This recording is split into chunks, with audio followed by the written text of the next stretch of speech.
Você sabe o que acontece quando juntam mulheres poderosas? TPM no ar. Entretenimento, beleza, moda, empreendedorismo. O universo da mulher no tempo de hoje. Agora, TPM no ar. Tudo para mulheres. Uma excelente tarde ou noite para você que está acompanhando aqui mais um vídeo do Transformação Política aqui no nosso canal do TPM. Hoje, apresentando esse episódio especial, eu, Marcela Leite, e a doutora Laura Xavier. Seja bem-vinda! Olá, boa tarde, boa noite, dependendo do horário que você estiver. Estou muito feliz de estar aqui hoje. Hoje, a doutora Laura, além da nossa advogada, também hoje apresentadora aqui, convidada especial no nosso episódio, pois Fernanda Castro e Mari Pazini estão aí com a agenda delirante, mas o nosso time TPM só cresce, então doutora Laura está aqui com a gente hoje, convidada mais que especial. Falei para ela pegar leve com o nosso convidado. Tudo sob controle, tudo sob controle. E para você que está nos acompanhando, já sabe, segue o nosso canal, ativa o sininho, deixa aqui o seu like e, claro, compartilha o nosso vídeo aí com muitas pessoas e maratona o nosso canal. Tem muito conteúdo incrível para você, principalmente você, mulher empreendedora, mas para todas as pessoas. Temos aí diversas playlists aqui. Transformação Política é uma delas, tá? Um quadro especial que a gente formatou para principalmente trazer o quê? Conteúdo de qualidade, informação e educação, conhecimento em política, porque aquele mito de que mulher não gosta de política ficou para trás, né, doutora Laura? Com certeza, e não só estamos entrando nesse campo, como estamos dominando também. Exatamente. E agora vamos apresentar para vocês o nosso convidado deste episódio de hoje. Ele que é o Júlio Minari, candidato a vereador aqui na cidade de Taubaté, fundador da Pop Group e conselheiro de cultura em Taubaté. Atua há 15 anos na área cultural, descobriu preparando e inserindo no mercado profissional artístico jovens e adultos de todo o Brasil. Júlio Minari, como conselheiro de cultura, luta pelo direito dos artistas e fazedores de cultura, participando da Comissão de Análise do Projeto Municipal da Cultura de Taubaté, projeto que ele é a favor também da implementação no ano de 2025 aqui na nossa cidade. Seja bem-vindo ao microfone do TPM, Júlio Minari. Obrigado, eu agradeço muito o convite de estar aqui hoje com vocês, meninas, para poder conversar um pouco sobre o nosso futuro, nossa cidade, também me apresentar um pouco para vocês de casa. A gente que agradece. Com certeza. Então, pra gente começar esse bate-papo, eu queria que você contasse pra gente um pouquinho o que é o Conselho de Cultura, o que faz esse Conselho de Cultura aqui na cidade de Taubaté. Ótimo, muito obrigado pela pergunta, doutora. E assim, vamos começar do início, né? O Conselho de Cultura, ele é como eu posso dizer, são várias pessoas que estão reunidas num propósito de melhorar a cultura na nossa cidade. E o conselho, ele é formado pela prefeitura. Então, ali do conselho é que é onde saem todas as nossas posições sobre o que o conselho tem que fazer nos próximos anos, qual é a demanda de cada setor. Então, no nosso caso aqui em Taubaté, né, eu falei de começar do começo porque é realmente isso. A gente tem que entender o que é o Conselho de Taubaté.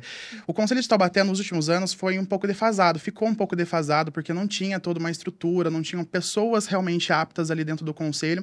E aconteceram várias questões internas no governo também, não só municipal como federal, e acabou que dissolveu um pouco o Conselho. Eu entrei no ano de 2023, então, nesse ano de 2023, onde foi remontado um conselho, onde foi reformatado, onde realmente está acontecendo o conselho de hoje, e a gente voltou com pautas muito importantes pela cidade. Então, o conselho nada mais é do que um grupo de pessoas que representam tanto a sociedade civil quanto o nosso poder público, e a gente, em conjunto, ali faz propostas e também faz com que os projetos andem dentro de cada demanda de cada setor. Muito bacana. Não, muito legal. E essa remontação do conselho, né? Essa nova criação, eu acredito que tenha muito a ver com as leis de incentivo que vieram do governo federal em virtude da pandemia. A Lei Paulo Gustavo, a Lei Aldir Blanc, que precisava que existisse um conselho dentro da cidade para regulamentar justamente essa questão, né? Exatamente. O conselho, ele tem essa função não apenas para poder administrar ali a verba que vem lá do federal, federal ou até mesmo do estadual. Em relação a isso, é logicamente que ele é muito importante. Porém, como eu disse, né, o conselho, além dele poder regulamentar isso, ele também é importante para poder ver políticas públicas para que os artistas na cidade possam ter acesso às verbas e também poder realizar os projetos deles. Então, a função do conselho ali realmente começou a fomentar um pouco mais depois dos fomentos à cultura, como o PNAB, que é o Programa Nacional Aldir Blanc, como a Lei Paulo Gustavo, e obviamente agora a gente está movimentando para que o conselho seja realmente uma base para o Plano Municipal de Cultura, que é uma coisa que Taubaté não tem ainda. Eu acho isso um absurdo, porque nossa cidade é uma cidade da cultura, é uma cidade onde nasceu a Hebe Camargo, onde Mazzaropi pôde fazer o seu trabalho aqui, tanto na região, mas Taubaté foi um ponto principal. O Monteiro Lobato, a gente é a capital da literatura infantil, então eu acredito que a cultura é o que a gente respira e o que a gente realmente precisa desenvolver na cidade, e esse plano municipal vai auxiliar muito, bastante, né, a nossa cultura, nossos fazedores. Júlio, para quem ainda não tem conhecimento, quais foram as decisões importantes que você participou como conselheiro aqui em Taubaté? Então, como conselheiro, como eu te falei, né, eu entrei no conselho no ano passado, em 2023, e fui reeleito agora em 2024. No primeiro ano, a gente estava reestruturando, né, o conselho. Então, o maior projeto que eu participei dentro do conselho foram os fóruns, para a gente poder decidir aonde seria aplicada as verbas que está vindo do federal, né, agora no PNAB, que é o Plano Nacional de Cultura, como eu disse. E também a gente está fazendo toda a análise do plano municipal. O plano municipal, só para você ter uma noção, Marcela, ele está em discussão desde 2004 aqui na cidade. Então, fazem 20 anos que esse plano municipal está sendo discutido. E o pior de tudo é que a gente, né, sabe que algumas gestões passaram aí pela prefeitura e não deram tanta atenção como devia. E alguns vereadores, né, inclusive uma vereadora lá em 2020, colocou novamente essa pauta para poder ser discutida ali na Secretaria de Cultura, junto com o Conselho, e a gente está reenviando esse plano municipal para a Câmara poder discutir e aí sim aprovar e implementar isso no calendário da cidade, que é super importante, né? Eu até ia te perguntar o que é esse plano municipal de cultura e por que Taubaté ainda não tem esse plano, e não só isso, e por que ele é tão importante para os artistas da cidade? Muito boa pergunta. O plano nada mais é do que, basicamente, a gente entender como vai ser direcionado todos os nossos impostos que são recolhidos na área da cultura. Como eu disse, Taubaté é uma cidade que respira cultura. Hoje nós somos muito fortes no turismo, né, que atrai o pessoal de fora para poder passar ali no sítio do Pica-Pau, para poder ver as figureiras, né, que tem uma arte conhecida não só aqui em Taubaté, mas fora também. E qual que é a importância desse plano? É a gente poder assegurar esses artistas que eles vão conseguir ter um investimento a longo prazo e também vai retornar para eles esses impostos que a gente paga. Então, não é só as figureiras, não é só a festa do Bonfim, não é a festa só as festas da Imaculada. Então, são outras ações, como o Carnaval, por exemplo, que precisa de muita atenção e a gente não está tendo atenção devida no Carnaval. E a gente sabe que hoje o orçamento da Secretaria de Cultura é apenas 13 milhões de reais. Então, com esses 13 milhões, é um dinheiro pouco e ainda que muitas vezes a Secretaria ali, né, devido à gestão, não sabe administrar muito bem. Então, por isso que esse plano municipal ele vai assegurar a gente que é artista a ter editais para que a gente possa participar e fomentar realmente a cultura na nossa cidade. Eu sinto, doutora, e aí o Júlio também pode até pontuar sobre isso, que a população ela não tem ciência. Por mais que a gente fale sobre a cultura, que a gente viva a cultura e que muitos profissionais dependem exclusivamente, né, dessas verbas e desses incentivos, ainda assim, falta ser falado, falta ser divulgado. Até a questão mesmo de prestação de conta, né, de todas as gestões, não se ouve falar, chegou tal projeto na cidade porque foi feito através de tal lei. Determinadas ações culturais acontecem porque tem verba municipal, do governo, enfim, não é falado sobre isso. Isso é uma deficiência, né, doutora?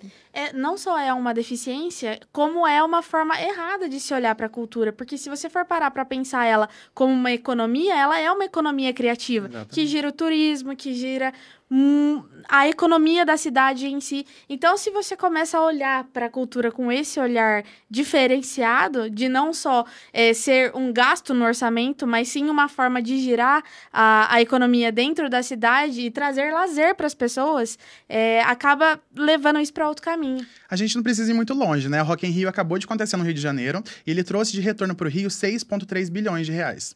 Então, assim, o festival cultural, ele não movimenta apenas a fomentar realmente ali a economia criativa, como você disse, o produtor ou o artista. Ele movimenta o hotel, ele movimenta o Uber, que é para poder pegar e fazer o transporte das pessoas. Ele movimenta a economia no geral. E Taubaté é uma cidade que sempre viveu dessa cultura, que sempre trouxe pessoas de fora. E, infelizmente, a gente não tá tendo mais isso, porque né? A gente vê aí que as nossas, como eu posso dizer, os nossos projetos que a gente poderia pegar pra gente, tá indo pra outras cidades. Então, a gente vê Pinda subindo, assim, ó, lá no topo, com um monte de coisa, um monte de evento.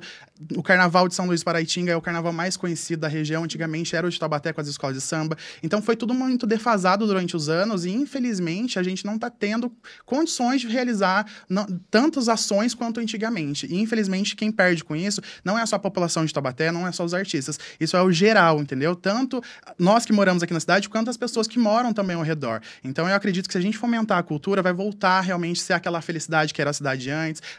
Ali, você vê o exemplo da Avenida do Povo. A avenida, ela hoje virou abrigo para moradores em situação de rua. E, infelizmente, não é mais uma avenida da alegria, não é mais uma avenida que acontece eventos. E isso tudo por descaso, entendeu? E por falta de planejamento na cultura. Então, eu acredito que a partir de agora, a gente colocando esse plano para frente, sendo aprovado, a gente vai ter um alívio aí em relação a fomento na cultura na cidade de Taubaté. Júlio, e a pergunta aqui, né? Principalmente as pessoas que estão agora acompanhando vão querer perguntar. Como que a gente consegue que os artistas e produtores tenham, de fato, acesso a esse recurso? Ótimo. Marcela, é muito importante a gente falar sobre isso, porque não temos hoje muito acesso a esse tipo de informação. Quando a gente tem, infelizmente, aqueles grandões lá que adoram participar, né, dos editais e não querem que as pessoas fiquem sabendo, não divulga. Hoje em dia, né, eu vou até comentar um fato aqui de bastidor. Eu tive uma situação um pouco complicada com uma pessoa que também é conselheiro de cultura por uma situação dessa, na semana passada. Porque eu comentei que a gente precisaria ter mais aulas para que as pessoas pudessem fazer editais, saber fazer edital, para poder participar dos editais. E, infelizmente, tem pessoas que são contra isso, né? Você vê previamente, né? Porque, às vezes, que nem já aconteceu. Tá rolando edital, tem 24 horas, soube muito em cima do tempo. Não dá tem documentação que você precisa de meses, semanas. E não só a documentação, como escrever o projeto. Eu já escrevi projeto para ser aprovado na Rouanet. Gente, é complicadíssimo. É detalhe por detalhe, porque qualquer coisa que tá fora ali é motivo para reprovar o projeto. Exatamente. Então, realmente falta informação. Então, além da informação que vem ali da pessoa que está gerindo ou a prefeitura, ou o estado, ou até o país, a falta de comunicação de avisar que está acontecendo o edital, e fora isso, a falta de conhecimento para que o artista possa fazer um edital premiado. Então, realmente, a gente tem pessoas que têm essa condição hoje em dia de poder dar essas aulas, mas eu bato muito na tecla disso como conselheiro, para que a gente possa ter essas aulas através da prefeitura aqui em Taubaté. Porque a gente, infelizmente, não tem através da prefeitura, a gente tem através de outros conselheiros que se dispõem a isso, que eu acho que é um trabalho nobre, parabéns para vocês, conselheiros que fazem isso, mas, infelizmente, a gente tem que ter esse incentivo diretamente do poder público. Então, você como vereador, o que você pretende fazer para justamente fomentar essa cultura aqui na cidade? A primeira coisa é pegar muito forte nessa questão do plano municipal. Então, a gente precisa aprovar esse plano municipal para que realmente aconteça esse plano municipal em Taubaté. E depois a gente vem trazendo essa questão da educação. Então, a gente conseguir fazer com que as pessoas sejam capacitadas a estar ali e fazer os editais e participar de uma forma igual entre todos. Porque hoje em dia a gente tem muito essa questão de desigualdade, porque um sabe escrever projeto, mas às vezes não sabe executar. E tem outro que sabe executar o projeto, mas não sabe escrever o projeto. Então, realmente, a gente tem essa dificuldade hoje, esse déficit. Então, a gente precisa melhorar e deixar todo mundo igual para que todo mundo possa realmente concorrer igual dentro do processo ali, né? Porque não adianta só ter vagas que vão colocar as pessoas da comunidade LGBT, pessoas negras, indígenas, com cotas. A gente precisa também de pessoas preparadas para poder apresentar projetos que vão realmente ser realizados e trazer um benefício para a população em geral. Bacana.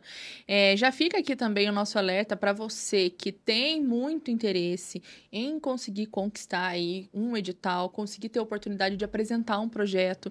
Muitas vezes a gente está falando aqui que é uma dificuldade para quem não sabe fazer projeto. Em contrapartida, tem pessoas com projetos prontos, mas que ficam ali, infelizmente, esquecidos, deixam projetos engavetados, por achar que na nossa cidade não tem incentivo, por achar que na nossa cidade não tem oportunidade. Então, procure realmente, né, conselheiros de cultura, procure as pessoas que estão envolvidas já. Isso eu falo aqui, independente, né, de quem vai estar na gestão política, mas procurem as pessoas para ter esse auxílio, porque a verba está lá.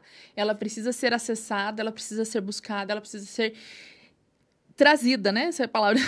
Que ela chegue até a nossa cidade para que as coisas aconteçam. Repito, independente de posicionamento, quem estiver na gestão política, essa verba já existe. Então, procure realmente a maneira correta de que você possa aprovar os seus projetos, né? O Júlio, da melhor maneira, pode te auxiliar. Sim. Continuando, Júlio, aqui no TPM, né, você sabe, a nossa principal bandeira é o empreendedorismo feminino, né, a gente fala muito sobre, e eu sei que você teve já projetos e tem projetos que envolvem mesmo essa bandeira também de dar oportunidade para as mulheres empreenderem. Quero que você explique um pouquinho sobre esses projetos que você tem e como é esse trabalho que você desenvolve. Ótimo, muito legal sobre esse assunto, eu gosto bastante, por isso que eu até escolhi vir aqui no TPM conversar com vocês sobre esse assunto, porque eu acredito que a gente realmente tem que fomentar mais com que as mulheres consigam chegar em poderes, em lugares grandes, em lugares de destaque, em lugares onde a mulher realmente consiga mostrar o trabalho dela, que eu acho, assim, eu acredito na realidade que muitas vezes são melhores do que trabalho de homens, tá? Desculpa os homens aí, mas as mulheres são melhores. Então, tanto na questão de trabalhos, como eu posso falar, trabalhos onde exige ali toda aquela capacidade de inteligência e também de força, porque hoje em dia tem muitas mulheres aí que, meu Deus, dão um show. Você não vê lá nas Olimpíadas a Rebeca Andrade, as outras mulheres como a Bia do judô. Então, assim, eu acredito que essa força e essa garra, ela tem que ser colocada para empreendimentos para onde as mulheres realmente conseguem se desenvolver. E em relação aos projetos que eu já realizei até então, foi o seguinte, Marcela, desde quando eu larguei lá o nosso programa, me despedi da rádio, eu entrei numa nova jornada que foi na Pop. Então, a Pop, eu montei essa assessoria artística para realmente colocar artistas, não só daqui do Vale, mas do Brasil inteiro em destaque. E nesse trabalho foi acontecendo até que 2020 eu montei um projeto chamado Pop Beauty. E o Pop Beauty realmente é um projeto voltado somente para mulheres. Então, esse projeto, eu fiz dois projetos dentro de um. Então, qual que foi esse projeto? O primeiro é o Pop Day, onde a gente pega, mulheres, acolhe mulheres, na realidade, em vulnerabilidade, que são vítimas ali de alguma violência, pessoas da comunidade LGBT, essas pessoas que merecem cuidado, até mesmo muitas mulheres que são mães solos, atípicas, mulheres periféricas, que moram longe da cidade e às vezes tem uma rotina cansativa, uma rotina que às vezes ali, sabe, fica sufocante para aquela mulher, e a gente sabe que essa é a realidade da maioria das mulheres hoje em dia. Então, eu faço um dia de spa para elas, totalmente gratuito, para que elas possam ter acesso à massagem, a autocuidado, à maquiagem, à fotografia, acesso aos nossos produtos também da Pop Beauty, que além dos cuidados, a gente também tem produtos da nossa marca. E fora isso, a gente montou também os cursos gratuitos, que a gente pega, acolhendo essas mulheres, a gente vê qual é a dificuldade, qual é o talento delas, e a gente direciona para cursos na área da beleza, para que elas possam montar o seu próprio negócio, possam investir, possam até mesmo ter uma nova atividade. Porque a gente sabe que, infelizmente, e a gente tem números disso, né? Hoje o Brasil ele é chefiado por mais 50% dos lares por mulheres. Então, a gente sabe também que tem mulheres aí que às vezes sofrem, e a gente vê, né, cada vez mais crescendo o feminicídio, crescendo a violência contra a mulher, que muitas mulheres não conseguem sair de casa porque tá dependente do marido. Então, se a gente dá uma oportunidade para elas poderem investir, para elas poderem ter um empreendimento, a gente vai dar liberdade para elas, não só financeira, mas uma liberdade de vida, que é o que muitas mulheres merecem hoje em dia, né? Então, o meu projeto hoje, ele vai afinco nisso, né? A gente trabalha para que a gente possa trabalhar realmente desenvolvendo essas mulheres e dando oportunidade para elas através da nossa marca, dos nossos projetos e através de todo o meu trabalho que eu venho realizando nesse tempo todo, né? É muito legal essa sua fala, porque essa semana ou semana passada a gente teve uma polêmica de um CEO que postou nos stories, Deus me livre de uma mulher CEO. Casar com uma mulher CEO. Casar com uma mulher CEO. E não só... E depois sofreu as consequências, foi demitido e substituído por uma mulher. Então, eu queria saber um pouquinho de você, como você acredita nesse poder feminino, nessa força da mulher, voltada à questão do empreendedorismo. Ainda mais com esse projeto muito bacana que você tem. Obrigado. Em relação às mulheres, eu acredito que sempre as mulheres têm que tomar esse cargo, esse poder, né? Esse destaque, né? Esse cargo de lugar de poder mesmo. Então, assim, em relação às mulheres, eu sempre dei muita oportunidade dentro da minha empresa para que as mulheres pudessem crescer. Até então, que as maiores publicidades que eu fechei na minha assessoria foi com mulheres pretas, mulheres indígenas. Então, a gente tem esse carro-chefe que são as mulheres, e eu gosto de colocar as mulheres em destaque porque eu sei dessa capacidade que todas as mulheres têm. Mas, obviamente, eu acho que é lamentável essa fala desse CEO, entre aspas, né? Eu vi que ele realmente foi trocado e foi uma atitude muito bem feita da empresa. Acredito também que tem empresas que só fazem isso, às vezes, por promoção da própria marca, mas quando é genuíno, quando isso é feito realmente de verdade, onde a marca apoia essa empresa, ela tem todo o meu apoio também. E é uma coisa que eu vou trazer para que, quando eu for eleito, se for eleito nessa eleição, vou trazer realmente uma fiscalização grande na cidade para que a gente possa trazer projetos para poder apoiar as mulheres e também incentivar as empresas a trazer mulheres em cargo de poder ali, como CEO, como uma grande diretora, enfim, todos os cargos que merecem destaque, como eu já venho falando. Ontem eu estava num evento e nesse evento foi falado que aqui em Taubaté nós temos cerca de 40 ou 50 mil empresas abertas. Desse número, 50% são MEIs. E desses 50% MEI, grande parte deles são mulheres e mulheres que abrem para salão de beleza, para fazer unha, tudo. Então, assim, você vê que realmente as mulheres, elas estão querendo ser donas do próprio negócio, donas da própria vida. Então, é muito bacana quando você vem com esse incentivo, ainda mais no papel que hoje você está de não ser uma mulher, mas de apoiar as mulheres. Sim, não, mas isso eu vou fazer sempre, você pode ter certeza. E isso eu devo muito à minha amiga Marcela Leite, que me abriu muitos caminhos, e graças a ela, eu tive muito acesso a esse meio e tive muito essa clarividência, assim, essa claridade no meu olhar, para poder realmente entender qual é a função de cada mulher, e que a mulher, ela tem que realmente estar no cargo de poder. E os homens é quem tem que estar agora entendendo que eles têm que se afastar para poder dar espaço para as mulheres. Porque, assim, a gente sabe que nós vivemos, e eu acho que esses números que você passou é basicamente um reflexo do nosso mundo e do patriarcado. Porque a gente sabe que muitas mulheres, às vezes, não conseguem emprego, então ela tem que ir para o empreendimento, ela tem que empreender para poder ter uma renda.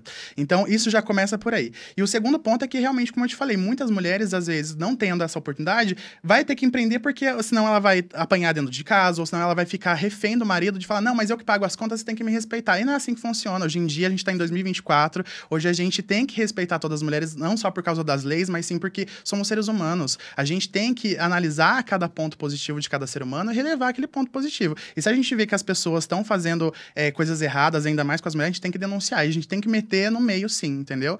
Então, por isso que eu mesmo, sendo homem, hoje eu defendo com que as mulheres tenham destaque, tenham um lugar de poder e lugar de fala, obviamente. A gente entrou nessa pauta e é muito delicado. Todas as vezes que a gente vai falar sobre questão de vulnerabilidade da mulher, fica delicado, fica até pesado o assunto, porque, infelizmente, os números são tristes demais mesmo. A gente vê, se você rolar o feed, 3, 4 casos de feminicídio, de violência contra a mulher. Não é tão longe, isso infelizmente está acontecendo do lado, né, da gente, né? Quando a gente piscou o olho, uma mulher está sendo vítima, né, de feminicídio. E quando a gente fala que o empreender realmente é uma das ferramentas para que a mulher sinta, né, mais segura e que ela realmente tenha a possibilidade de sair desse círculo vicioso, é um fato, é uma realidade. O Júlio está apontando, né, esses dados para a gente, apontando a importância desse trabalho, mas eu queria que você explanasse para a gente, de fato, quais foram, por exemplo, os dados que você teve nesse momento que trouxe as mulheres para fazer aquele Pop Day, para fazer o dia, a transformação que foi causada nelas, porque é sobre essa transformação que a gente também gostaria que a mulher que está ouvindo aqui hoje tenha a oportunidade de buscar isso, porque realmente o recurso é zero, mas como começar? Encontrando oportunidades como essa, porque como é que você faz? Existem vários projetos na nossa cidade e em outras regiões. Sim, eu não entendi a pergunta. Como você teve o resultado das mulheres que passaram no dia desse Pop Day? Como eu sei o futuro depois do Pop Day. Isso. Ótimo.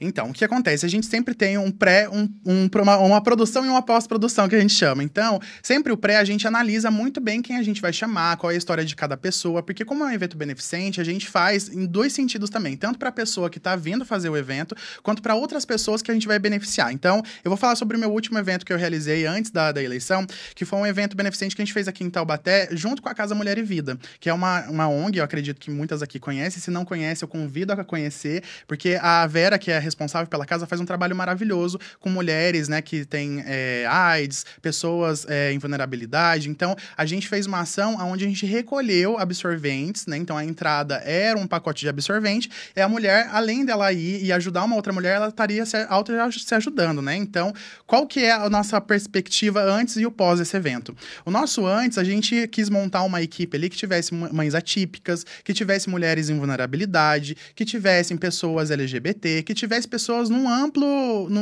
espectro, né? E pra gente poder monitorar para realmente saber qual que foi esse resultado. E dentro desse evento foi uma coisa muito louca, assim, porque eu falo que é muito mágico, né? A gente fazer o bem, a gente tá fazendo bem pra gente mesmo. A gente tem uma sessão com aromaterapia, inclusive quero mandar um beijo pro Caio Fini, que é quem nos ajuda nessa atividade. Ele fez uma atividade ali, como eu posso dizer? Uma dinâmica, né, com as meninas.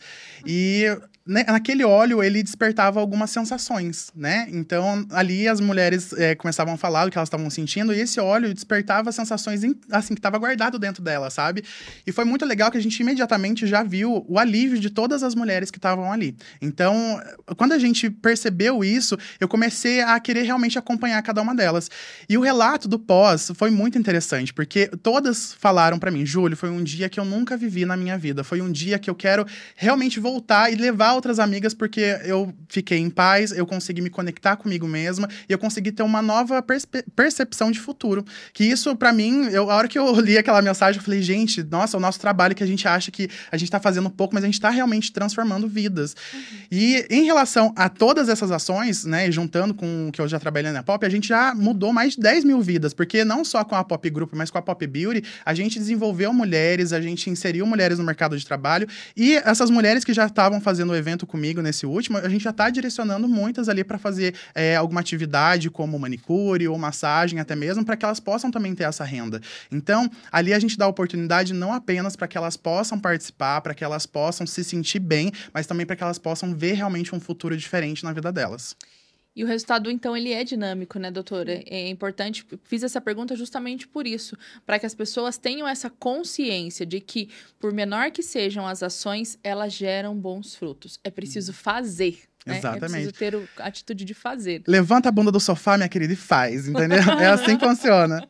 Eu falo muito isso aqui também. Sim, com certeza. E eu acho que o poder público poderia ajudar bastante com esses projetos beneficentes, né? Uhum. E assim, pensando você hoje como um pretenso vereador, o que você acha que o poder público poderia auxiliar nesse sentido? Muito, nossa. Inclusive, eu tenho um projeto que, inclusive, eu passei para candidata que eu estou apoiando e falei para ela que a gente precisa montar a Secretaria da Mulher, porque eu acredito que se a gente tiver uma Secretaria da Mulher em Taubaté, para a gente poder desenvolver não só a gente fazer o acolhimento, obviamente, porque a gente sabe que tem muitos casos de mulher que estão em violência, em vulnerabilidade, então a gente fazer o acolhimento dessas mulheres.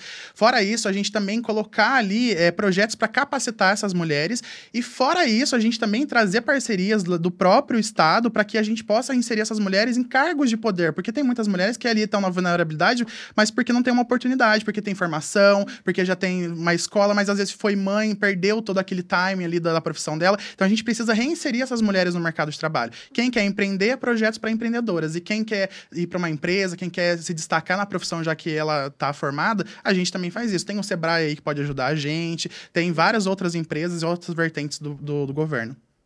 Excelente. Agora a gente vai mudar um pouco a temática. Você tem um bom posicionamento nas suas redes sociais em relação ao seu posicionamento. Uma das suas bandeiras é a inclusão social de pessoas com deficiência, pessoas neurodivergentes. O que você acha que está faltando na nossa cidade para que, de fato, essa inclusão aconteça e que todos se sintam realmente pertencentes a todos os benefícios que a cidade pode oferecer? Ótimo, Marcela.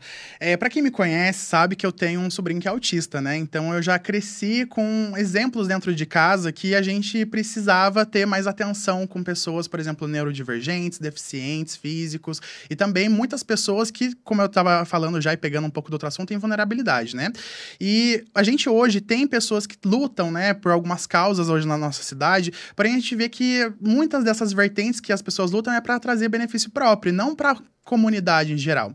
Eu, inclusive, postei um vídeo na minha rede social esses dias, onde eu coloco o relato da Rogéria, né? A Rogéria, ela tem um filho autista que tem 28 anos, e a Rogéria, pra você ter uma noção, ela fez e participou de todos os projetos que podia participar com autistas aqui na cidade.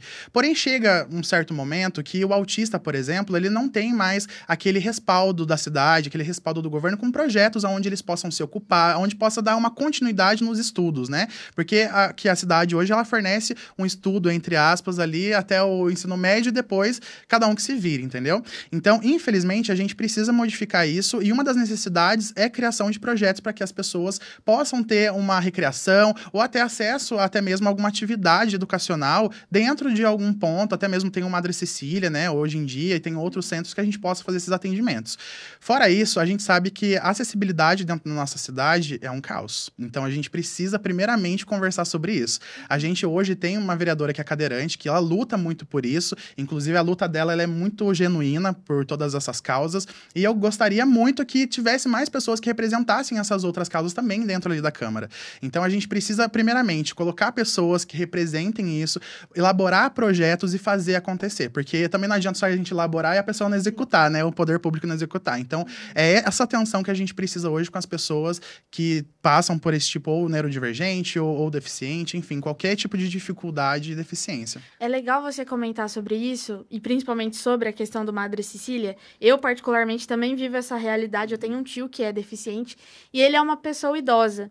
E nas últimas questões políticas aqui da cidade, o Madre Cecília, ele ficou restrito à Secretaria da Educação. Exatamente. E a Secretaria da Educação, o que acontece? Limita a idade de quem pode acessar ou não pode acessar a política pública de lá. Ou seja, você fez 18 anos, automaticamente você está fora do Madre Cecília.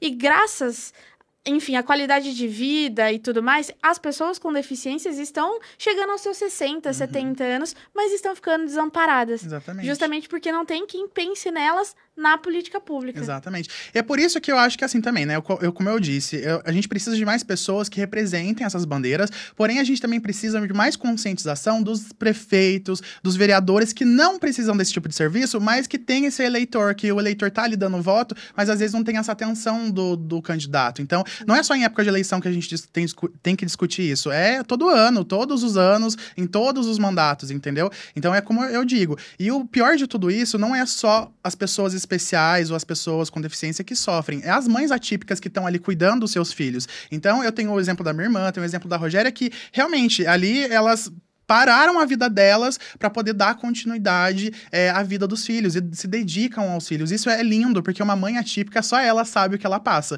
Então eu digo para todas as mães atípicas, quando participam dos meus eventos, quando a gente se encontra, que aquela ali é uma guerreira, porque ela se doa para criar o filho e às vezes, muitas vezes ali na dificuldade, porque a mãe não tem condição, porque às vezes a mãe não tem um carro, um transporte, dependendo do transporte público, e realmente é assim uma saga a vida dessas mães, e precisam todos ali serem cuidados, precisam de atenção. Eu acho que a palavra principal de tudo que o Júlio falou realmente é a representatividade. Como que, de fato, né, pessoas vão ter esses cargos para representar os demais, para representar todos.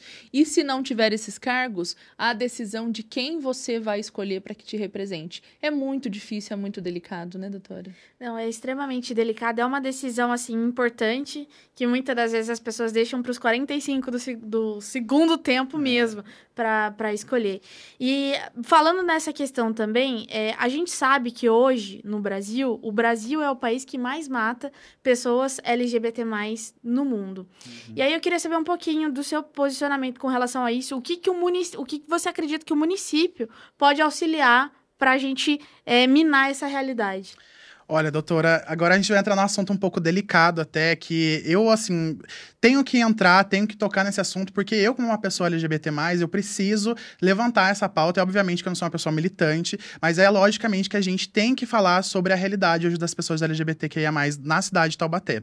A gente sabe que, infelizmente, o nosso país é o que mais mata, porém a nossa cidade, ela tá fazendo políticas reversas, né? Políticas que, infelizmente, tem políticos ali de lados opostos. Eu acredito que a ideologia tá sendo utilizada messianicamente na cidade, e a gente precisa começar a mudar e fazer com que realmente representantes de causas progressistas entrem na Câmara para a gente poder mudar toda essa realidade. Uma das realidades aqui em Taubaté, que infelizmente a gente vem lutando nos últimos anos, é a questão daquela maldita discussão do banheiro unissex, que todos os candidatos, nenhum tem proposta isso, ninguém colocou essa proposta em pauta, e mesmo assim o pessoal da extrema-direita utiliza isso como uma conversa para querer alienar os eleitores. Então, isso não afeta apenas o pai, a mãe ali, que fica desesperado, porque, nossa, como é que vai ter um banheiro unissex aqui? Isso também desespera as pessoas da comunidade LGBTQIAPN+. Por quê? A gente tá na luta por direitos. A gente não quer tirar o direito do outro, do pai, da mãe, do filho, de nada. A gente quer equidade. Então, o mesmo direito que todo mundo tem de poder circular, de poder se expressar, é obviamente que dentro dos parâmetros ali que tem que ser, né, da sociedade, cada um se expressa da forma que quiser, quem se sentir ofendido, que entre com o processo, que faça o que quiser. Mas a gente precisa conversar sobre essa questão de políticas públicas e a gente não pode deixar isso virar uma conversa de boteco dentro da Câmara, entendeu? Como a gente vê muitos vereadores fazendo isso, só para poder se eleger, só usando essa pauta e nem sabe sobre essa pauta, só de uma coisa realmente falando que é ideologia, mas não é ideologia, para poder alienar ali os eleitores e para poder fazer com que a comunidade seja desgastada ou uma questão de, é o povo do PT. Não é, porque eu não sou do PT e defendo a bandeira, então é sobre isso. E geralmente esses discursos, eles surgem como cortina de fumaça.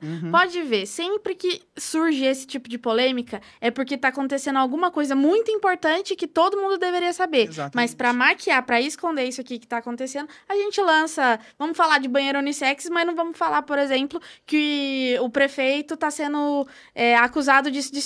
Exatamente. Entendeu? Exatamente. E geralmente é assim que funciona. E infelizmente essa conversa aqui em Taubaté se deu por esse caso. Então a gente sabia que estava acontecendo coisas ali sérias na política que precisavam ser resolvidas, mas eles quiseram utilizar da comunidade para poder, né, uma coisa séria para poder fazer uma cortina de fumaça. E eu acredito que isso não é só o assunto do banheiro, tá? Isso são diversos assuntos. Então, assim, a gente merece respeito, a gente precisa de respeito e a gente tá aqui por equidade. A gente não quer tirar o direito de ninguém e eu defendo essa bandeira. E, assim, eu bato na mesa, assim, também para poder falar que a gente tá aqui para representar realmente a comunidade, porque tem muita gente que é da comunidade que utiliza também a bandeira para poder fazer e se aproveitar. Então, realmente, quem estiver disposto a trabalhar pela comunidade, sabe quem é de verdade e vai procurar. Quem entrar no meu Instagram agora vai ver quem tá me apoiando, o porquê está me apoiando. Então, eu convido todos a pesquisar um pouco sobre o meu conteúdo para poder aprender um pouco mais e poder entender o que é a comunidade LGBT e o que a gente está buscando no meio da política. Excelente. A gente fala sobre violência e, obviamente, não tem como falar sobre a questão, né, da segurança, porque uma coisa está extremamente ligada com a outra. Eu acho que não tem uma mulher, a gente vai falar da nossa cidade, mas a gente pode expandir isso para falar hoje do Brasil todo, que realmente não se sinta desconfortável de andar à noite na rua sozinha. E a gente nem precisa falar de tão tarde da noite. Começou das 6 horas, dependendo do lugar, não dá mais para andar sozinha. Para quem é mãe como eu, que tem filhas adolescentes, filhos pequenos, fica impossível de deixar dar uma volta na praça. A gente não tem essa tranquilidade. Pensando nesse sentido, Júlio, como você imagina que seria realmente uma ação efetiva para falar de segurança na nossa cidade? Ótimo. Isso é um ponto muito importante pra gente poder discutir realmente, Marcela. Eu tenho uma amiga que ela chama Maria, ela mora ali na Independência. E ela ligou pra mim esses dias falando, Júlio, eu preciso que você venha amarrar aqui uma fita no poste, porque o poste tá apagado e a minha filha quase foi assaltada aqui na frente esses dias e desesperada. E isso, Maria, você pode ter certeza que a gente vai te ajudar, viu? Porque realmente a gente tá desenvolvendo projetos para que isso seja resolvido desde o começo do ano. Por que amarrar fita no poste? Porque muitas pessoas não sabem. Exatamente, então é nesse ponto que eu queria entrar agora. A gente criou um projeto chamado Luz na Fita. Esse projeto, ele é um projeto que já vem de outras cidades, é de uma outra vereadora, mas a gente colocou aqui em Taubaté porque aqui não tinha ainda. E por que eu coloquei esse projeto na rua? A gente realmente, não só a dona Maria lá da Independência, que teve essa dificuldade, né, de a filha dela ser quase assaltada, mas também da situação da gente pegar e ver que todo o centro da cidade estava apagado e, infelizmente, aquilo virou um ponto positivo e um abrigo para que os moradores em situações de rua pudessem se instalar no centro da cidade, para que as pessoas ali, o crime organizado pudesse roubar carro, pudesse roubar as mulheres. E a gente, vendo essa situação, a gente tomou essa atitude de poder sinalizar como se fosse realmente uma intervenção cultural, para que as pessoas pudessem ver a fita vermelha amarrada no poste e pudessem pensar o que está acontecendo aqui. E também para que a prefeitura pudesse entender que ali, aquele poste precisaria de um cuidado e trocas de lâmpadas quebradas e queimadas. Então, realmente, esse projeto a gente teve um grande sucesso nesse ano, ainda mais porque agora agora a prefeitura começou a arrumar tudo, porque você sabe, né? Ano eleitoral. Perto da eleição, 30 dias antes, tudo resolve. Ai, o ano eleitoral. Ai, se pudesse todo ano ser assim, o ano eleitoral seria lindo, né? Mas infelizmente não é, viu? Então, a gente precisa prestar atenção e, assim, quem tá com esse problema aí no seu bairro, ainda continua o projeto. Então, pode me chamar que eu vou aí, amarro e solicito para que a empresa possa fazer a troca da lâmpada. E é bom até a gente entrar na questão de segurança, porque não é só a lâmpada que conta, né? A gente precisa de mais efetivo, a gente precisa de, não truculência, mas sim uma postura firme da prefeitura e dos governantes em relação à questão da segurança. Porque a gente vê hoje morador de rua que às vezes está ali por uma questão de saúde pública, porque muitas vezes ali ele tá porque não tem um dinheiro para poder pagar um aluguel, ou porque muitas vezes é dependente químico, e isso não necessariamente vai transformar ele em bandido, pelo contrário, ele precisa de ajuda. Mas muitos se utilizam dessa situação, né, para poder querer fazer um assalto, para querer roubar. Sustentar o vício. Para sustentar o vício. Mas não só isso, viu, Marcela? O que eu queria até comentar é que, infelizmente, quando a gente começa a fazer um bom trabalho, a gente começa a receber hater, e por isso que a gente nota o sucesso. E foi exatamente isso que aconteceu comigo. Um dia, eu na rua, fazendo o meu trabalho, chegou um rapaz, mal encarado, e falou para mim prestar atenção no que eu tava fazendo, porque tava atrapalhando os negócios. Então, eu acredito que não é só uma questão ali dos mendigos, é uma questão realmente do crime organizado. Tem pessoas grandes que se beneficiam. Exatamente. Claro. Quando a luz está apagada, ele pode ali roubar um carro, pode roubar uma senhora na rua que está passando na rua, o celular de um adolescente. Então, realmente, a gente precisa prestar mais atenção nisso. E a gente começa pela iluminação, porque ali a gente vai clarear e vai ver cada ponto errado. E através disso, a gente vai fazendo ações para poder melhorar a segurança e para que todo mundo possa sair até de noite na rua, sem perigo, sem medo. Porque, olha, infelizmente, ter uma sensação de insegurança é a pior coisa do mundo, né? Vocês são mulheres, podem falar até mais que eu, né? Com certeza. E eu acredito que, nesse sentido, um caminho que a gente poderia pensar é justamente o fortalecimento da Guarda Municipal. Exatamente. A gente teve aí, recentemente, a compra de alguns carros para a nova frota da GCM. Aqui em Taubaté, eu tenho que parabenizar a GCM por isso, porque eu tenho clientes, sou advogada e tenho clientes que utilizam disso. Eles têm um aplicativo que eles instalam na mulher que tem a medida protetiva, que caso o agressor chegue até a casa dela, elas acionam, como se fosse o aplicativo da polícia, mas é da GCM. A GCM aparece em menos de 10 minutos na porta da mulher. É sensacional, eu já vi acontecer, eu sei que funciona. Só que eles fizeram isso quase sem recurso. Então imagina se o poder público olha para eles e fala, vamos te apoiar. E não só essa questão do aplicativo da GCM, de efetivamente fortalecê-los para que traga segurança, a sensação de segurança para o munícipe, mas também a questão dos moradores de rua, como você estava comentando, que geram, querendo ou não, uma insegurança na população.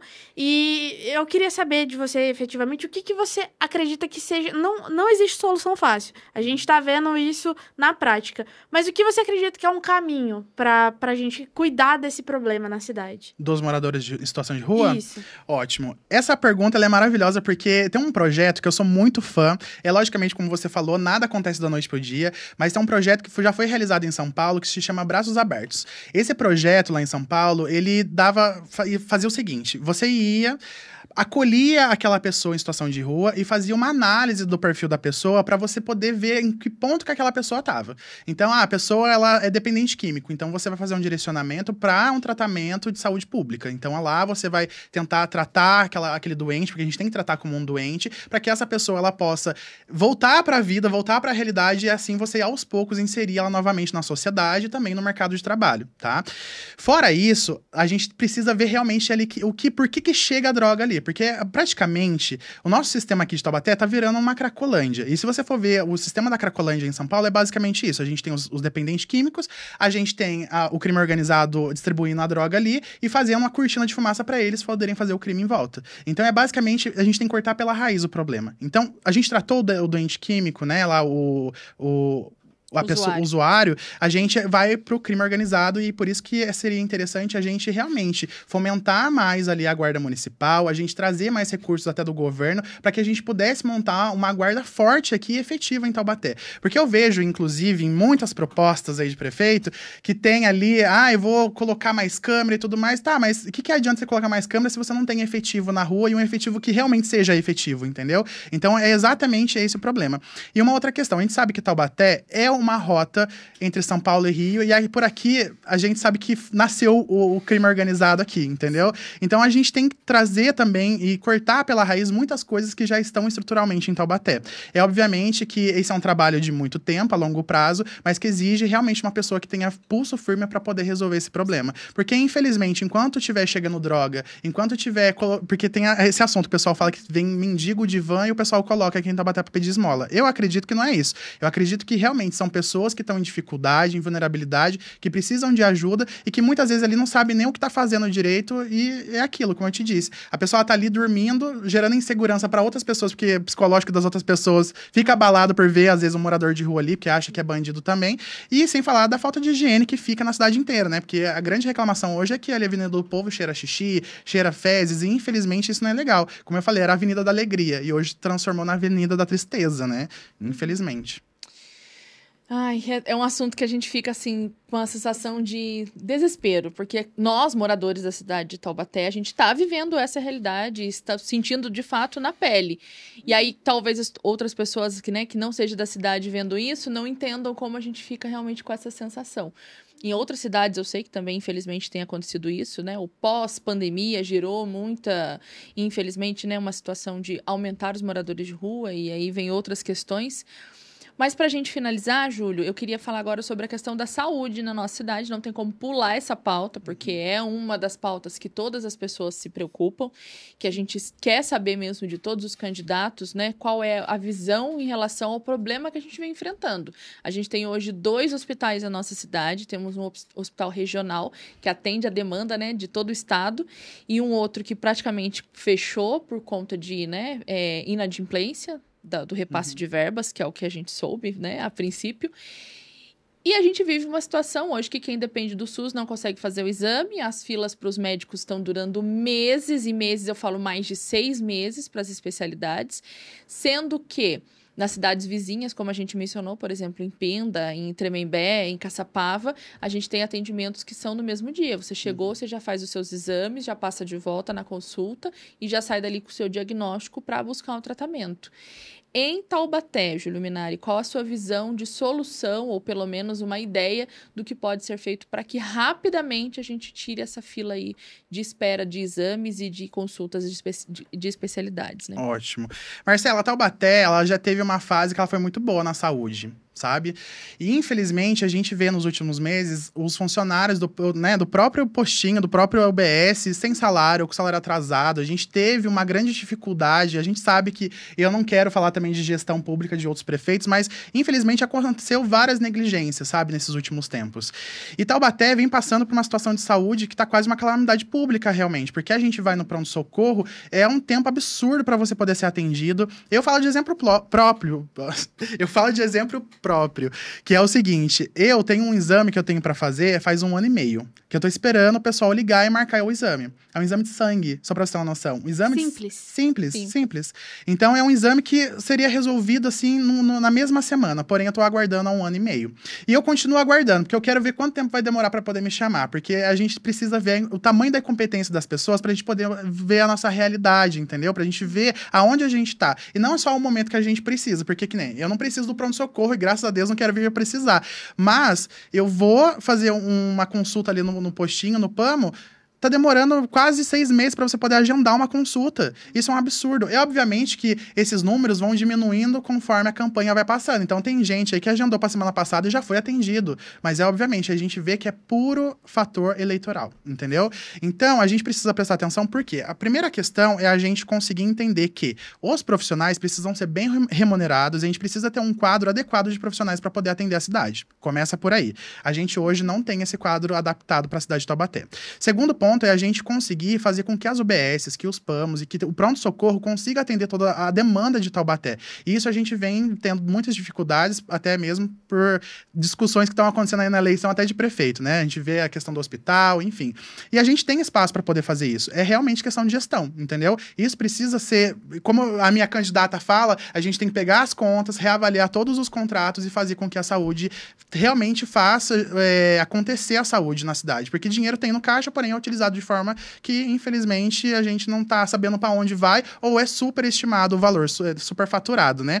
Então, a saúde de Taubaté, ela tem jeito. Só que não basta só mesmo o vereador querer ali fazer a fiscalização. A gente tem que ter um executivo muito bom dentro da cidade, uma gestão boa, para que esse hospital possa funcionar, para que os funcionários sejam bem pagos e para que o atendimento melhore para a população. Porque sem um funcionário com um salário pago, ele não vai querer trabalhar, ele não vai querer trabalhar bem, e sem uma estrutura boa, com falta de ferramenta necessária ali para trabalhar, porque às vezes falta gás no hospital, entendeu? Falta remédio, coisa básica. E tava faltando remédio até na farmácia central, entendeu? O meu pai, para você ter uma noção, eu te dou um exemplo triste, eu não gostaria nem de colocar aqui, mas meu pai, ele morreu no hospital por muitas vezes negligência ali do pessoal, entendeu? Ele estava internado dentro do pronto-socorro, dentro até mesmo da ala ali, né, da UTI, e infelizmente por falta de remédio ele veio a falecer. Então, que isso? Pra você ter uma noção. E isso tudo, gente, é pra você que tá em casa poder observar a situação que a gente passa hoje na nossa cidade.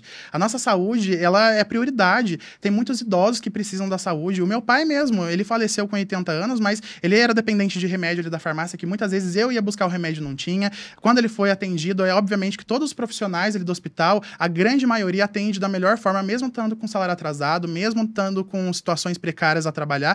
Porém, o poder público não observa isso, que é a prioridade da cidade, porque os nossos cidadãos estão morrendo por causa da saúde. Às vezes, para você ter uma noção, às vezes você perde a oportunidade de viver por falta de atendimento. Você acha justo isso? Você perder a sua vida porque não tem alguém para poder te atender na emergência ali? Eu acho que isso não deveria acontecer na nossa cidade. A gente tem um sistema unificado de saúde nacional, que é um dos mais requisitados e um dos melhores do mundo. O Croton, né?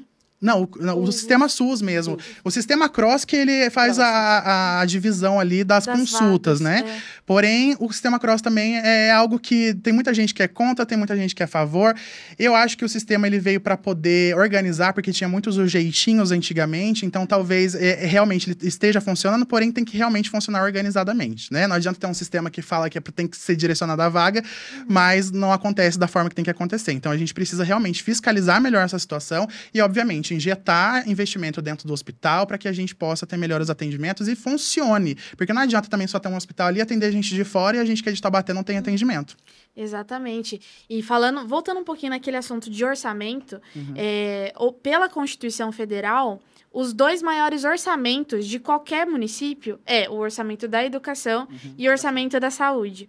Dinheiro tem. O que precisa é de uma fiscalização eficiente e de um gestor que saiba distribuir esse recurso de uma forma que chegue lá na ponta. E não só isso, e aí trazendo um exemplo aqui para nossa cidade, hoje existe em Taubaté uma lei de transparência nas filas de espera para exames e consultas. Por que essa lei ainda não está sendo aplicada na cidade? Por falta de fiscalização. Por falta de fiscalização. Porque os 19 vereadores que estão lá, não vou generalizar porque não são todos, mas a grande maioria não tem interesse nisso. Por quê? Vou te dar o grande exemplo agora. Você que está em casa vai me entender. Tá passando um monte de vereadores na rua, com certeza. E a primeira coisa que a pessoa vai pedir pro vereador, olha, me ajuda lá naquela consulta, me ajuda naquele exame, eu tô precisando, tá demorando. E o vereador, para ganhar o voto, a confiança daquela pessoa, ele vai querer ajudar. Então, por isso que muitas vezes a transparência não funciona em Taubaté, entendeu? Pode ter o sistema do CROSS, mas não funciona, gente. Eu falo isso por experiência própria, entendeu? Porque já aconteceu isso comigo.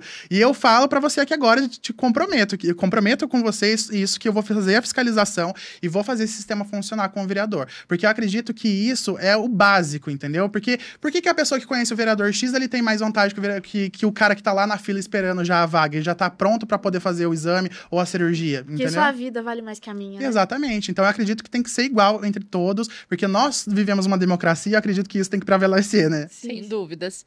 Júlio Minari, fica agora o convite para que você possa fazer o seu pedido às pessoas que estão nos assistindo. Legal. Pessoal, olha, quem quiser fazer a mudança, a renovação nesse ano na cidade de Taubaté é 40777. E olha, eu tô aqui para poder trabalhar para você. Eu não trabalho para empresário, eu não trabalho para gente rica, eu trabalho para gente que é o povo, gente que é igual a mim, que veio lá da raiz, entendeu? Então, se você quer fazer a transformação na nossa cidade, se você quer melhor saúde, uma melhor cultura, melhor infraestrutura, melhor segurança, é Júlio Minari 40777. E eu conto com você. E eu quero agradecer vocês também pelo convite hoje.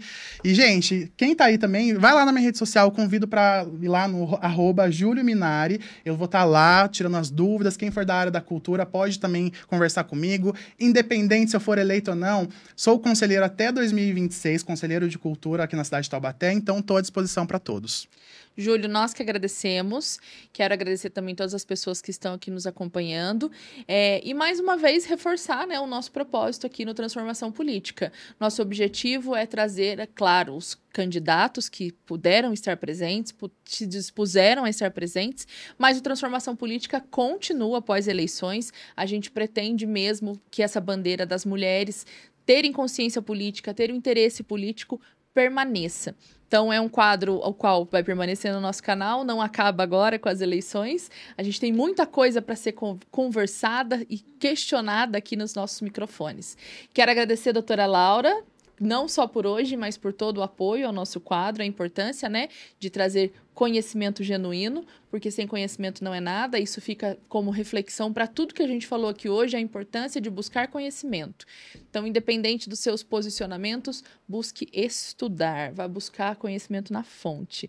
Obrigada, doutora Laura. Eu que agradeço e eu adoro estar aqui no microfone do TPM. Obrigada. Júlio Minari, obrigada mais uma vez. E para todos os nossos seguidores, até a próxima. Tchau, tchau.